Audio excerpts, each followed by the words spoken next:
Mais maintenant, on va s'intéresser aux arguments qui ont justifié cette campagne de harcèlement et de violence.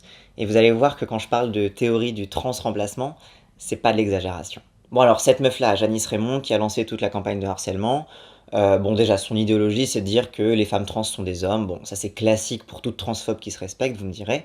Mais dans son bouquin, elle essaye d'expliquer pourquoi les personnes trans existent. Et pour elle, les personnes trans sont le produit de la médecine patriarcale. En fait, gardez en tête que donc, dans le titre de son bouquin L'Empire transsexuel, quand elle parle de l'Empire, c'est Big Pharma, les médecins, les chirurgiens, etc., etc. En gros, les médecins sont considérés comme le bras armé du patriarcat.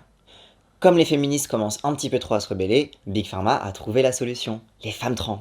Il faudrait donc remplacer les meufs cis par des femmes parfaites, en mode créature de Frankenstein, mais version bimbo, quoi. Donc, le trans-remplacement. Mais du coup, et les hommes trans dans tout ça? Parce qu'il n'y a pas que des femmes trans, il y a aussi des hommes trans.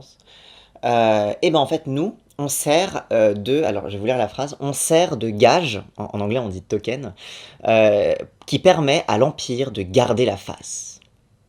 Ah non, mais c'est qu'il est vraiment bien foutu ce complot.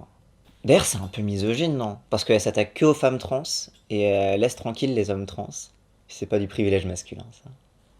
Mais d'ailleurs, ce point-là est intéressant parce qu'en fait, ça a changé. C'est-à-dire qu'à l'époque de Janice Raymond, en effet, il y avait assez peu d'hommes trans qui transitionnaient médicalement, aussi en partie, en effet, parce que la médecine ne s'intéressait pas tant que ça à ces transitions-là. Il n'y avait pas d'intérêt à se débarrasser de femmes qui pouvaient pondre des gosses, quand même. Mais aujourd'hui, ça a un peu changé. Les hommes trans ont davantage accès à des transitions médicales, ce qui fait que maintenant, nous aussi, on a été intégrés au complot.